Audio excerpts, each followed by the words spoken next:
And Denver is going to be when it comes to the playoffs. Denver is going to be a problem for people. Greetings and salutations, and welcome to the Odd Coaches Podcast. I am your host, Dr. Keith Adams, and with me today, our favorite administrator. And man, are we going to have some fun today, Robert Anthony. Robert, how are you, sir? I am living the dream as always. The weather is already starting to turn here in Texas. We're getting warmer. Spring means rain. We're getting a lot of rain. So let's roll, man. Let's start getting let's start getting closer to the postseason. Here we Yes, go. indeed. All right. So in segment one on this Wind Up Wednesday edition, we're going to talk NBA top 10 and my story of the week, talking about the 65 game club. Segment two, we'll do some all-star game type conversations with that coming up. And in segment three, we'll talk about the women's game. But first, top 10. Number one, Boston. Number two, Minnesota. Number three, OKC. They're playing really well. Number four, Clippers. Five, Milwaukee. How is Doc going to be coaching the All-Star game, winning one game? But that's another story. Six is Denver. Seven is the Knicks. Eight, Cleveland. Nine, Philadelphia 76ers, and they won't be nine for very long. And 10, Sacramento Kings. 65 game club analysis. Top six in the East, Robert. Boston, Bucks, Knicks, Cavs, 76ers, and Pacers. And again, the 76ers will start to decline. And the play-in teams of the Heat, Magic, Bulls, Hawks, Nets, and Raptors, and two of them won't be in there. And Bum City, Hornets, Wizards, and Pistons, here they might be in the trade market. Boston, the Knicks, and Cavs are the hottest teams. Anything catch your eye this week, sir? Can Boston still be considered one of the hottest teams if they lose to the Lakers without LeBron and Anthony Davis? Man, it's 82 games. I don't particularly. When I saw it, it was like, yeah, I'm actually not that surprised because we get lazy. Oh yeah. So I am sure they get lazy, but Oh yeah. eh, No. I mean it's 82 game. That 82 games is a lot. it's a That's a lot. lot. And it gets old, I'm sure. It gets old. It Yes. gets old and you come out and a couple people aren't, kind of wandering around not doing what they're supposed to be doing, and the guys from the Lakers minus LeBron and Anthony Davis, they wanted to play that night. So there you go. Yeah. For me, the big team in the East right now is what will the 76ers do? Do you shut down Embiid because it doesn't look like you're going to win a title this year, or do you kind of hold on and hope for the best? Remember, he has had injury problems at the start of his career, been pretty consistent. So I don't know, man. If I'm the Sixers, I might tread lightly. I just might tread lightly, and yeah, Well, I don't he's think they're not going going to to win. play enough games to win the MVP. So there's that. And we'll Well, talk and about 65 game club. and Uh, here's the thing. I mean, with Embiid, and this is just an observation, and I do not watch the Sixers often at all. So most of what I get on the Sixers is Sports Center. But this is a guy who's been injury prone through his entire career, knees, feet, ankles, all that stuff. And it looks like, and this is what happens when we get older, he's getting heavier. mhm. It looks like he's getting heavier. And getting heavier with bad knees, bad feet, bad ankles, that is not a good combination. Not at all. So you may want to shut him down. I don't know. Yeah, it's something to think I about, guess their though. other question is, are they going to be able to keep him? That window is small, and everybody else is working to get better. So in the West, top six: Minnesota, OKC, Clippers, Denver, Kings, and the Suns. Suns are actually playing better. I don't know if all three of them are playing yet, but in the play-in, Pels, Mavericks, The Lakers, Jazz, Rockets, and Golden State. Steph had 60 and they still lost. Man, that's going to be a problem in Bum City. Memphis, they may make some trades, though, to see if they can get in the play in. Portland and the Spurs, hottest team. Minnesota, Denver, Clippers, and the Suns. What are you thinking about the West, man? Lakers trading everybody, or what's going on? The Lakers are never gonna concede. They're gonna do everything they can to hang in there, I think. Minnesota and OKC had a good one this past week. Minnesota wound up winning. Shea scored a bunch. That dude can score, man. He can just flat out score. And Denver is Denver is going to be, when it comes to the playoffs, Denver is going to be a problem for people. I don't know what you do. They just play. They just slow play. and steady wins the race. They're very boring. They do the same thing, play the same guys, and they're winning more than they're losing. So it's going to be a problem. So, Robert, the story of the week is the 65 game club. So, why does the OCP mention the 65 game club weekly? When the NBA and the Players Union agreed to a new collective bargaining agreement in April of 2023, a rule slipped in that said a player has to play 65 games and play at least 20 minutes a game to be eligible for the big awards. Why is this an issue now? Well, Joel Embiid, who is leading the league in scoring and a heavy favorite to repeat as MVP, that's not going to happen. In addition, Tyrese Halliburton has a max contract extension that he signed last summer that allowed him to earn up to 30% of the Pacers' salary cap, but he's already missed 13 games, and he only played 13 minutes in an early January game when he got injured. They've made some suggested changes, trying to tweak it if a player misses 18 games over the course of the season or some other item. Robert, we said this was going to come up. Mm-hmm. What do you think about how the 65 game rule is being implemented and the pushback now for the player? Well, as far as how it's being implemented, I mean, this is what was agreed to, right? This is what they agreed to in their CBA, and Embiid and Tyrese Halliburton, they can get mad if they want to, but this is their negotiated agreement, right? Their guys agreed to this. That being said, it's not that they can't or shouldn't adjust it, and I suspect that there will be some tweaks to it the next time they revisit the CBA. Because like you said with Halliburton, he's not really load managing. He's hurt. He's hurt. He's actually hurt. So, should he be out of consideration for all NBA because he got hurt? I don't know. I mean, it doesn't make any difference to me because, I mean, if he's one of the 15 best players in the NBA, seems like you would recognize that as long as he's playing a certain number of games. They decided it was 65. Does it have to be 65? No. I think they'll revisit it at some point. But the way the rule is right now, I mean, it's the way it was written. Hey, it's their fault. All right. Load management did this. And I'm not, do whatever you got to do to win whatever you have to win, but there are consequences. And you got guys like Magic Johnson, old man, get off my lawn, saying, I'm so glad that the NBA's done this, that, and the other. Man, I as a fan, I want to see, I save up my little money, buy my little T-shirt, my hot dogs, and then guys don't play. It is disappointing, but as we say in wrestling, cards subject to change without.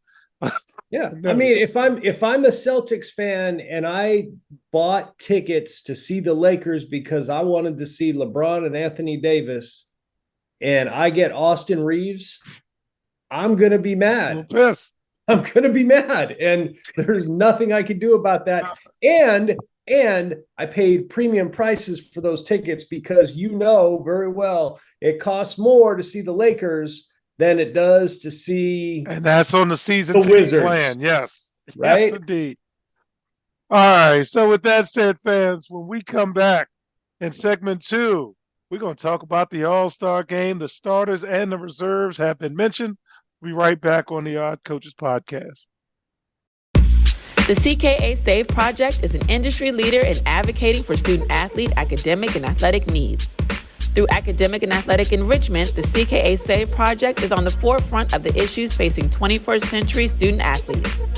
As student-athletes continue to struggle to find a better balance between academic and athletic success, the CKA SAVE Project offers academic and athletic services to support student-athlete academic success, including academic skills assessment, academic and athletic consulting, academic monitoring, academic and athletic workshops. For more information or to schedule a free consultation, contact Dr. Keith Adams by email at cka@ckasaveproject.org. Welcome back to the Odd Coaches podcast. In segment two, it's All-Star game time. So in the East, the starters are Joel Embiid, Giannis Antetokounmpo, Jason Tatum, Damian Lillard, and Tyrese Halliburton. And we know Embiid will be replaced. The reserves in the East, Donovan Mitchell, Jalen Brunson, who's having a heck of a season, Tyrese Maxey, Jaylen Brown, Bam Adebayo. I got to check his stats. Paolo Banchero, and Julius Randle. Robert, any name jump out at you in terms of who's either on the team or not on the team? Banchero's been playing really well this year, so I'm glad to see him. I'm glad to see him on that list. Yeah, I think we're at that tide turning time where the league is clearly turning a page on the stars of the 2010s and early 2020s. I can't believe I'm saying that. Yeah. And then move into this next group of players. So I'm kind of glad they went back to that. Yeah. One more thing. I am not and never have been a Julius Randle fan. Not. I don't. I no, not a fan. And the Knicks are going to keep treading water, but we'll see what happens because they have been playing well. Well, are they postseason ready? Are they a postseason well team? We'll find out. Did you see who was it? I think it was Candace Parker. Talking about the Knicks and talking about Jalen Brunson. And Jalen Brunson's a good player. He's a but it was about him being small, right? Yeah. Can you win a championship with your best player being small? Yes. And historically, over the past 40 years, the answer for the most part is no. Yeah, the two outliers that I thought of was Isaiah Thomas and the Pistons and Steph and the Warriors, but those are outliers. Well, and Steph is 6'4". He's not little. He's 6'4". Because Isaiah tiny. Isaiah's listed at 6'1", but no, exactly. And I mean, people got all bent out of shape and there's stuff blowing her up, and I'm like, she's right. Yeah. She knows what she's talking about. Anyway, it's a conversation. And speaking of that, in the West, we've got LeBron James, Nikola Jokic, Kevin Durant, Luka Doncic, and Shai Gilgeous-Alexander. The reserve, Steph Curry is a reserve now. Anthony Edwards probably should have been a starter. Kawhi Leonard, Anthony Davis, Devin Booker, Paul George, and Karl Anthony Towns. Does anybody catch your eye, good, bad, or indifferent? So if Anthony Edwards is going to be a starter, well, he should be a starter, but he's not. Who you bumping? I'm bumping Luka, but it's a fan vote. So, I mean, Luka had a nice 70-point game But, Dallas is treading water like everybody else, and Minnesota has been running this thing. But again, as we say on the show, I'm just a guy on a podcast, man. Anthony Edwards is now one of the better players in the league, and we've got to see Minnesota in the postseason. But this kid is killing it. This kid is killing it badly. And again, that shift is starting to happen because we're starting to have that over 30 crowd start to move out, and that them young legs running free. So I'm looking forward to seeing it. And again, I'm glad it's going back to East-West. I'd like to see a modicum of competition there, but I don't think I'm going to see it. But I will check out the All-Star game. You're a better person than I am. I'll check out.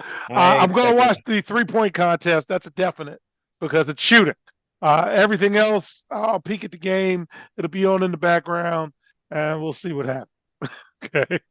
All right. And speaking of seeing what happens, they made changes to the NBA draft, Robert.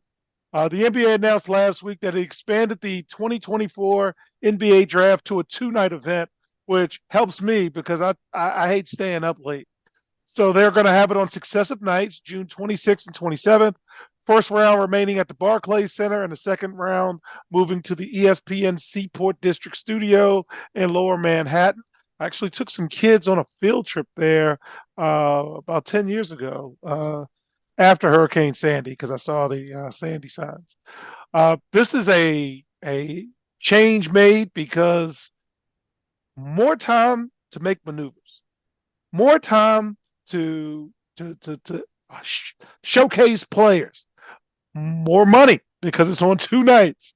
What do you think about the change, Robert? How many of those second-round draft picks stick on rosters? A fair number. We can say a fair number, and they can have their own night. And I believe they're going to move it to 4 minutes between picks instead of 2 minutes. Well, and so, okay, you give teams more opportunity to make moves, be more thoughtful, shuffle, I guess. Fine, but you're really doing this. You're really doing this because it's on ESPN, and ESPN wants to make money off advertising during the draft. That's what we're doing. I'm okay with the move.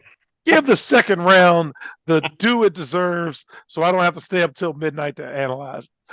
All right, so with that, fans, in segment 3, we're going to talk WNBA free agency. Mystics hadn't made a move yet, but we hope they don't, but I think it's coming. We'll be right back on the Yacht Coaches Podcast. The reviews are in for Dr. Keith Adams' book, Finding the Balance, My Personal Journey to Academic and Athletic Success. College professor and student-athlete academic expert Dr. Lisa Rubin said, "There is nothing out there like this book, so I do hope people will pay attention and give it a read." Former George Mason standout Folarin Campbell said, "Consider this book an opportunity to work directly with Dr. Adams, just like I did. I assure you that there will be something you can take away that will be useful to you throughout your personal journey." Ryan Waite, a recent college graduate who is a software engineer, said, "I like how the book is based on research, which makes it good for general students as well as student athletes." The book serves as both a memoir to Dr. Adams' 30-year academic and athletic career, as well as an instructional guide to assist student athletes, parents, coaches, teachers, and administrators navigate through the challenges of finding a better balance between academic and athletic success. The book includes over 15 personal stories and anecdotes from Dr. Adams, along with numerous former players and colleagues from a variety of sports and endeavors. You can order your copy at www.ckasaveproject.org. From the main page, simply click CKA Save Project Services and order the Find the Balance book. For more information, contact Dr. Keith Adams by email at cka@ckasaveproject.org. Welcome back to the Yacht Coaches Podcast in segment 3, WNBA free agency. And Robert, we're going to start in Seattle. Guard Skylar Diggins-Smith signed with the Seattle Storm. She's one of the best guards in WNBA history, and she is out of Phoenix. That was a falling out that we kind of anticipated. Seattle traded Kai Nurse, I think no, Kia Nurse, and the number 4 pick to the Sparks. And it gave the Storm enough cap space to add 2 max contracts. The Storm had a lousy season last year, and they're doing something about it now. Any thoughts on Sky? How is she going to come back? I mean, she was one of the best play. Obviously, she's one of the best players in the league. But she's 33. She just had her second child. How is she going to come back? And the WNBA season is compact. And what help are you getting her? And that's what the draft is, because I think they're going to have a high draft pick. So we'll see what happens with that. The Atlanta Dream, and I was surprised that she was going to still play. Post player Tina Charles is headed to the Atlanta Dream. She's a 12-year vet. She's 35 now. Didn't play in the WNBA last year. She led the league in scoring as recently as 2021. Her lone season with the Mystics. She can still play, but man, young legs run free, and I'm curious to see how that move works. Any thoughts on that? I mean, Tina Charles can play, but youth is wasted on the young. And, you know, it's I mean, the season that short, you know, it's a grind. That's hard. I don't know. I don't know. Yeah, and we'll see again, because there's only 12 teams. You're going to get an opportunity to get some good players. The Phoenix Mercury broke my heart. Longtime Washington Mystics guard Natasha Cloud announced that she was going to Phoenix. So that's the first step in breaking up the Mystics. We'll talk about Elena Delle Donne shortly. The LA Sparks is also making moves after adding the 4th pick from the Storm to go with their own number 2 pick. So they got a chance to get 2 really good ones. They swapped up from 12 to 8 and brought in former Arizona point guard Ari McDonald, brought her back to the West Coast. So, Robert, who's left? Nneka Ogwumike is out there, and Elena. What is Elena Delle Donne gonna do? What would you do if you were advising Elena Delle Donne? Is it time to leave the Mystics? Well, I don't know all the history between her and the Mystics. You know, I would think at this point in her career, she wants to win a championship. So she's going to try to find a way to get to somewhere where she thinks that can happen. Get to the Liberty, get to the Sun, get to the Aces. I don't know if any of those 3 can make that happen, but I'd be willing to bet that one of them would be more than happy to add her, given they could figure out the contract. And if she can cut down on minutes, I think Phoenix would be a great option, because her and Brittany Griner can cut each other's load. And then in the postseason, because of the gaps between the games, you got something. But yeah, it's time to go. And sometimes it's just it rarely ends well, but this one could end well, because the Mystics were kind with Natasha Cloud as she left. It was very classy, and I'm anticipating the same thing happening with Elena Delle Donne. Yeah. So, yeah. Last story of the week for us. And Robert, again, maybe I'm softening in my old age, but Steph Curry and Sabrina Ionescu will have a competition at the NBA All-Star Game weekend. She will shoot from the women's three-point line. Steph will shoot from the men's three-point line. If you're the WNBA, is this the type of attention you want? What are your thoughts on the shooting contest, separate from the three-point contest? I don't see any. I don't really see any downside for the WNBA on this. I really don't, because if she loses, well, it's Steph Curry. And if she wins, she beat Steph Curry. And she can say, hey, I'm not the only one who can play. Y'all need to check us out. Yeah, I'd like to see, more intentional, promotion. Um, because the WNBA, as we've covered, they need better promotion. And it's getting better, but it doesn't have to take this long to really, pump that kind of energy in. So kind of looking forward to seeing it.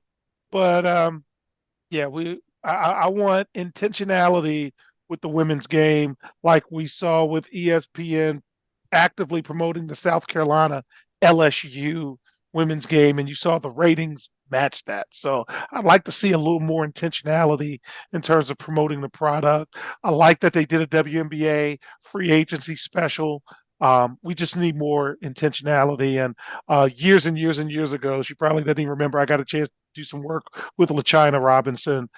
So I'm always rooting for her. And I always so seeing how this happened, Sabrina challenging Steph Curry to a competition after she won the women's the WNBA 3-point contest, and then Curry calling it back up when he's mic'd up during a game, and she's like, "Oh yeah, it's on, let's go."